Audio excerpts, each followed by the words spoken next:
Bom dia, meu amado irmão, paz do Senhor. Uma alegria estarmos juntos novamente no nosso devocional, livro de Jeremias, capítulo 41, 42 e 43. Abra sua Bíblia, por favor, para que possamos então meditar no texto sagrado. É um momento difícil, né? Jerusalém já está há 7 meses queimada, destruída, os muros, casas, palácios, está tudo jogado no chão.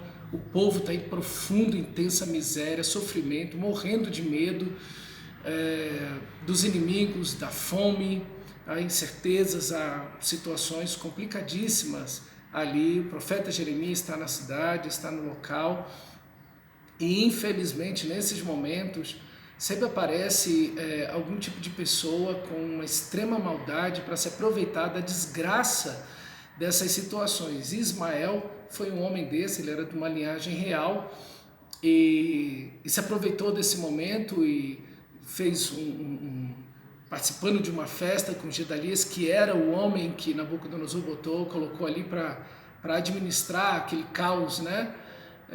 Lá em Jerusalém. E ele matou então Gedalias e levou as pessoas que ali estavam como cativos e se dirigiu para uma outra terra estrangeira a fim de viver lá. Então, infelizmente, nesses momentos de tristeza, de dor, de luto, de necessidade, de privações, pessoas se aproveitam. Algumas pessoas se aproveitam disso. E isso não é apenas Ismael que o faz, né? Outras também, pessoas também fazem isso. No dia seguinte do assassinato de Gedalias, 80 homens vieram, barba raspada, cobertos de pano de saco e cinza, arrependidos, quebrantados, né, vindo de Samaria e de outras partes, para cultuar o Senhor, mesmo com a casa do Senhor toda arrebentada, toda quebrada, vieram arrependidos, quebrantados diante de Deus, diante de toda aquela situação, né? Eles vieram clamar ao Senhor e pedir perdão ao Senhor, humilhar-se diante do Senhor e sacrificar diante do nosso Deus. E Ismael vai e mata esses homens e joga eles dentro de um poço, assim, de uma crueldade, de uma maldade assim terrível. E de fato a gente vê, por exemplo, nesse momento de pandemia, pessoas que estão se aproveitando e superfaturando respiradores, medicações, testes, enfim. A gente vê pessoas que estão se aproveitando desse momento de necessidade que o Brasil passa. Aqui em Brasília aconteceu isso, a cúpula da saúde todinha foi presa, no Rio de Janeiro a mesma coisa, outras partes do Brasil, investigações em todas as partes, outros países do mundo também a mesma coisa, pessoas que estão se aproveitando do momento de pandemia, de dor, de luta, para poder ganhar dinheiro, se aproveitar das situações. Então essas coisas sempre acontecem, não é apenas Ismael que faz isso, mas pessoas que também aproveitam-se dessas situações para enriquecer, para ter cargos, títulos, enfim, para algum benefício próprio. Infelizmente também dentro das igrejas acontece isso.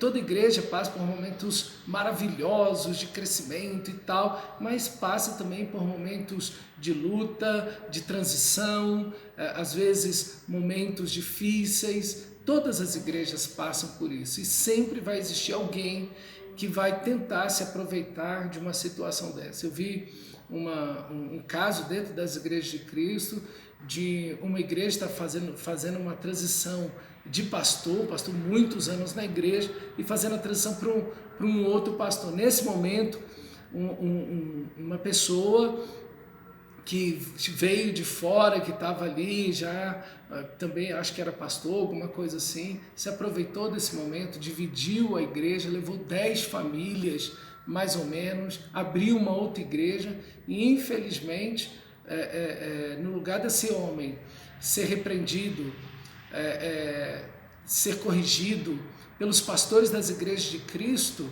infelizmente, mesmo sabendo que essa tinha sido a atitude desse homem, muitos pastores das igrejas de Cristo bateram nas costas do cara parabenizando ele. Então isso é inadmissível. Quer dizer, como é que alguém divide uma igreja e é parabenizado? Não é isso não é o reino de Deus.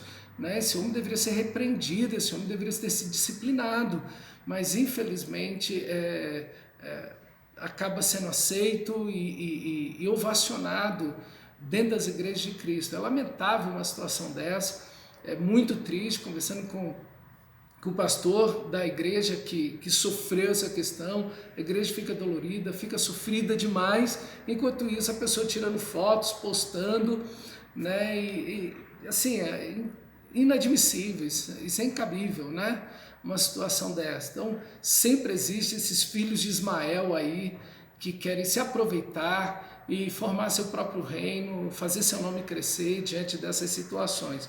Então sempre tem pessoas que querem se aproveitar de momentos de desgraça que a igreja passa, ou que uma situação acontece em um local, uma empresa, ou enfim, em algum lugar, para poder se aproveitar. E no capítulo 42, Joanã, né, mesmo no capítulo 41, vendo essa situação que Ismael faz, corre, vai atrás para lutar contra ele. Ismael foge, e aí Joanã então pega aquele povo todinho que ali estava e traz para o profeta Jeremias, e aí entra o capítulo 42, e parece ser um momento de restauração e de cura, enfim, onde as pessoas querem fazer a vontade de Deus. Então chegaram todos, capítulo 42, versículo 1, então chegaram todos os capitães dos exércitos, e Joanã, filho de Careá, enfim, todos aqueles homens, do menor até o maior, disseram ao profeta Jeremias: apresentamo-te nossa humilde súplica, a fim de que rogues ao Senhor teu Deus por nós e por este resto, porque de muitos que éramos, só restamos uns poucos, como vês os teus próprios olhos, a fim de que o Senhor teu Deus nos mostre o caminho por onde havemos de andar e aquilo que havemos de fazer, de toda essa situação de morte, enfim, de toda essa desgraça que estamos. Precisamos da orientação de Deus, precisamos da direção de Deus. Respondeu-lhe Jeremias o profeta: já vos ouvi, eis que orarei ao Senhor vosso Deus, segundo o vosso pedido. Tudo que o Senhor vos respondeu, vos declararei, não vos ocultarei nada. Então eles disseram a Jeremias: seja o Senhor testemunha verdadeira e fiel contra nós, se não fizermos segundo toda a palavra que o Senhor teu Deus te enviar a nós, seja ela boa, seja ela má, obedeceremos a voz do Senhor nosso Deus, a quem te enviamos para nos suceder, para que nos suceda bem, ao obedecermos a voz do Senhor nosso Deus. Parece aqui que há um estado de quebrantamento, de obediência plena, uma certeza de que vamos obedecer ao Senhor acima de qualquer coisa. E esses momentos de luta, de dor, de sofrimento, de luto, de afundamento, são momentos que precisam ser carregados de muita oração. Muita oração precisa haver nesses momentos, muita reflexão. Olha, Jeremias, um homem de Deus, um homem que ouvia a voz de Deus com décadas de ministério, ouvindo a voz de Deus tão facilmente, ele passa 10 dias em oração diante do Senhor. Vai dizer aí o versículo 7, 10 dias depois Jeremias chama esse povo. Veja, Jeremias é um homem temente a Deus, Jeremias é um homem que tira tempo de oração, para orar, para ouvir a voz de Deus, para ponderar diante das escrituras sagradas. É isso que tem que acontecer. Nós estamos em momentos difíceis, nós precisamos nos aprofundar em oração, nós precisamos nos aprofundar com certeza diante das escrituras sagradas, buscando ao Senhor, mas também diante de profunda análise do nosso coração, e ver se de fato há arrependimento, ou se é só um momento do sofrimento, ou se é simplesmente aquele momento de angústia, de medo que nos toma, que não vou fazer a vontade de Deus, haja o que houver, mas lá dentro você sabe que se a coisa mudar, você vai desobedecer a Deus. Então é muito importante que nesse momento você se humilhe diante do Senhor, você se comprometa com a palavra de Deus, em obedecer independentemente se as circunstâncias vão mudar, se as suas emoções vão mudar, se o seu coração vai mudar. E aqui você vê o engano do nosso coração. Ouvindo essas palavras, você fala, meu Deus, esse povo aqui se entregou ao Senhor. E quantas vezes nós já não estivemos assim? Nosso coração estava contrito, quebrantado, eu vou obedecer a Deus, eu nunca mais vou voltar a essa situação, eu me arrependo diante de Ti. Deus, eu faço um voto diante do Senhor, que eu vou Te obedecer, eu vou andar segundo a Tua palavra. Quando as situações mudaram, quando a aflição passou, lá e foi tu para o mesmo caminho de antes. Então, esses momentos precisam ser acompanhados de profunda reflexão, profunda oração, profundo arrependimento, análise intensa e profunda das Escrituras Sagradas, para que você não se desvie do Senhor, porque o que nós vemos aqui a seguir, Jeremias chama o povo e diz, olha, Deus me disse, fiquem aqui nessa cidade de Jerusalém, está queimada a fogo, está tudo destruído, parece que nós vamos morrer de fome nesse lugar, estamos vulneráveis diante dos inimigos, o nosso medo é que Nabucodonosor, diante do que Ismael fez, de ter matado inclusive alguns babilônicos que ficaram lá, ele mande um exército para cá, acabe com tudo, extermine todo mundo. Não tenha medo, o Senhor está conosco, o Senhor teve misericórdia de nós, ouviu a nossa oração, viu a nossa situação de miséria, Ele vai nos guardar, Ele vai nos preservar, Ele vai estar conosco, nós seremos abençoados pelo Senhor nessa terra, em meio a toda essa desgraça seremos abençoados. E às vezes a palavra de Deus para mim e para você é essa, não é fugir, não é desistir, não é ir embora, mas é permanecer naquele lugar duro, difícil, naquela situação contrária, é permanecer ali, é ser fiel ao Senhor ali, é ver a mão de Deus mesmo naquela situação muito difícil, é ver a mão poderosa de Deus naquela situação e continuar e perseverar em seguir o Senhor, não é fugir, não é desistir, né? Geralmente o que o nosso coração quer escoar, é correr para o lugar mais fácil, para a situação mais favorável, que seja mais viável, que nos dê descanso, alívio, e esse era o caminho do Egito. O caminho do Egito era o caminho mais, humanamente falando, mais plausível, mais aceitável, mais fácil de se seguir. Humanamente falando, era o caminho a se seguir. Mas Deus está dizendo justamente o oposto. Fiquem aqui, fiquem nessa cidade. Eu vou abençoar vocês. Só que o povo não queria isso. Enquanto Jeremias está falando para o povo, trazendo a palavra de Deus, ele percebe isso, ele entende isso, e infelizmente o povo de Israel, olha aí comigo,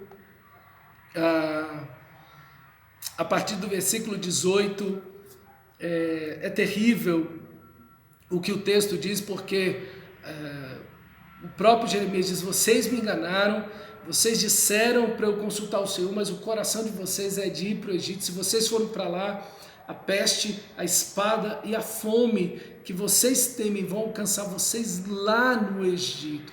Fiquem aqui. Mas o povo não quer ficar naquela situação. E nós vivemos hoje numa sociedade que como o centro de tudo é o prazer, então as pessoas não querem lutar. As pessoas não querem lutar pelo seu casamento. As pessoas muitas vezes não querem lutar para restaurar um casamento, para restaurar um relacionamento, para educar filhos. Simplesmente querem viver em meio aos prazeres e não querem lutar pelas situações. Lutam muitas vezes pelos seus próprios prazeres, mas não lutam por aquilo que deveriam lutar. E de fato abandonam, divorciam, abandonam os filhos, enfim, e simplesmente deixam aquilo.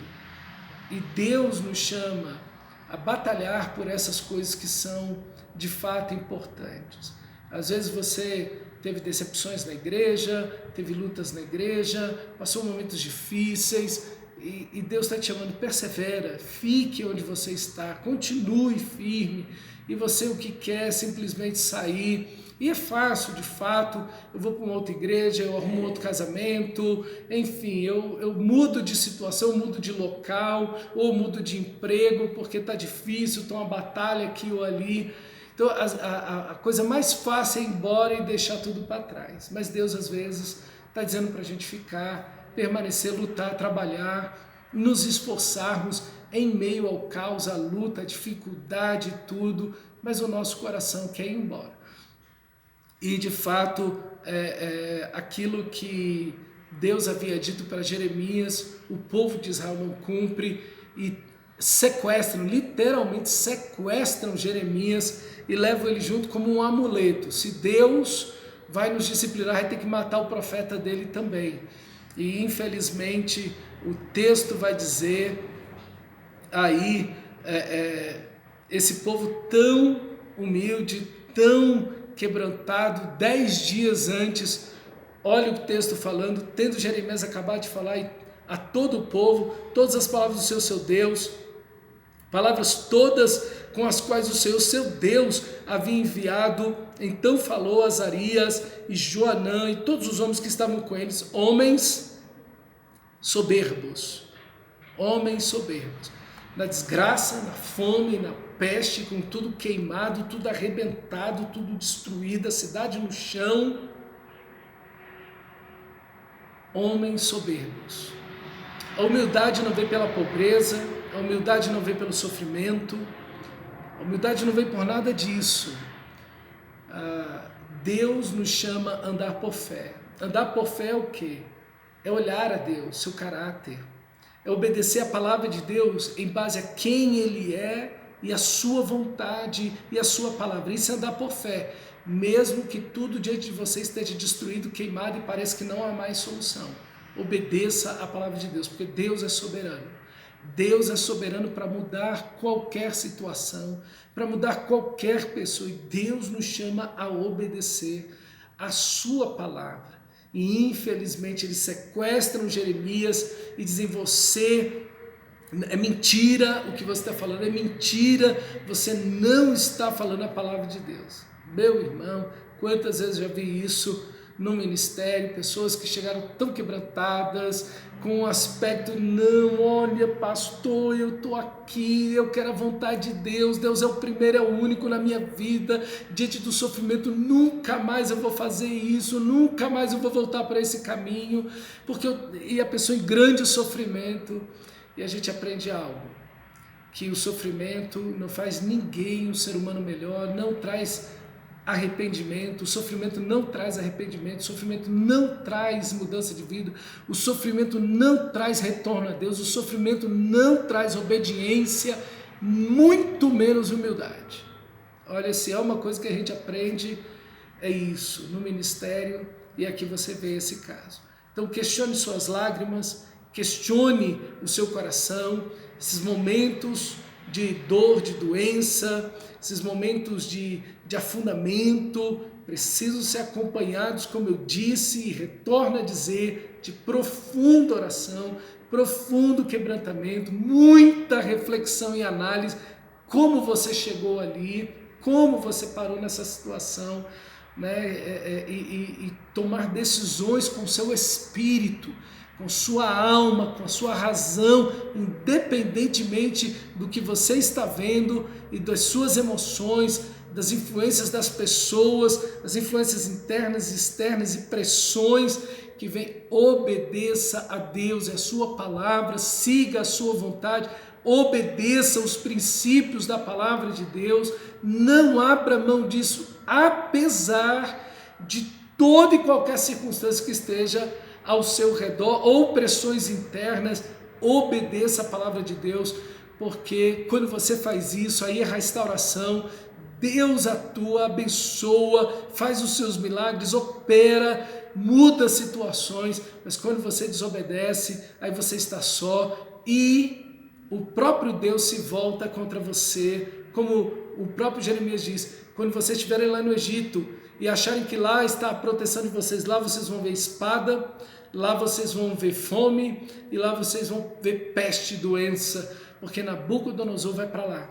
E ele chega lá, quando ele já está lá no Egito, sequestrado, Deus manda ele colocar na frente da casa de Faraó, do palácio, uma pedra. Ele bota uma pedra lá, senta uma pedra com argamassa lá e diz: assim diz o Senhor, em cima dessa pedra aqui, Nabucodonosor vai colocar o trono dele, bem aqui, e vai varrer essa cidade, o Templo do Sol, que é o principal templo de culto e o principal deus aqui do Egito. Ele vai destruir todos os deuses, todas as casas dos deuses, todos os templos, vai arrebentar com tudo, vai acabar com tudo. E vocês que vieram para cá, povo de Judá, serão destruídos, e ninguém daqui volta para Jerusalém, ninguém, vão ser todos destruídos, porque continuam desobedecendo a Deus. Meu irmão amado, você não pode achar que vai resolver um problema desobedecendo a Deus. Você não pode achar que vai consertar uma situação desobedecendo a palavra de Deus. Olha, por favor, não faça isso. Veja esse exemplo. Quantos outros na Bíblia? Pessoas que estão tentando consertar um casamento, um relacionamento, uma situação na sua vida, uma questão financeira, ou seja lá o que for, estão tentando consertar a educação dos filhos ou qualquer outra coisa, desobedecendo a Deus. No lugar de seguir a palavra de Deus, você se meteu nessa situação porque desobedeceu. O que é que tu acha que vai sair disso em desobediência? Impossível, a mão de Deus não está, Deus não vai abençoar a desobediência, a imoralidade, as dívidas, a rebeldia, o orgulho. Deus não vai abençoar isso, nunca, jamais. Não engane seu coração, não deixe o seu coração te enganar, não deixe as pessoas te enganar. Arrependa-se, volte para Deus, humilhe-se debaixo da mão poderosa do nosso Deus, como diz Pedro, porque Ele vos exaltará no momento oportuno. Então arrependa-se diante do Senhor. Esses momentos precisam ser acompanhados de profunda oração, meditação nas Escrituras, compromisso com a palavra de Deus e reflexão profunda, como eu cheguei aqui, e obediência ao nosso Deus. Que Deus te abençoe, te fortaleça. Se você está no momento desse, é hora de você parar diante desse texto e dizer: meu Deus, tem misericórdia de mim, me perdoa, eu vou obedecer, haja o que houver, passe o que passar, eu vou obedecer a tua palavra, custe-me o que custar, eu não vou seguir o meu coração, eu vou obedecer a tua palavra. E quero ver a tua restauração, a tua cura, a tua libertação em minha vida. Que Deus te abençoe, meu irmão, te fortaleça, te encha do Espírito e tire do seu coração, do meu coração, toda soberba, todo engano, todo orgulho do nosso coração, e que possamos obedecer e servir ao nosso Deus de fato e verdade. Deus te abençoe, em nome de Jesus.